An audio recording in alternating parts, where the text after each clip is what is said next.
If you have a mold created and you'd like to see the resulting part, you can use the Intersect tool to do so.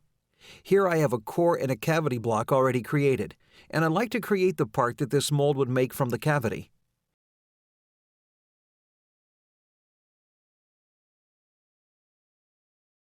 To use the Intersect tool to create a solid from a cavity, the cavity must be completely enclosed by the selected bodies. I'll launch the Intersect tool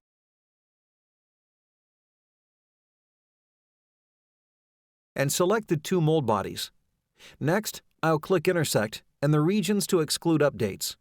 In the Regions to exclude, I can see the three regions here, the two mold blocks and the cavity. I'll choose to remove the two mold bodies and click the green check. And you can see the resulting part.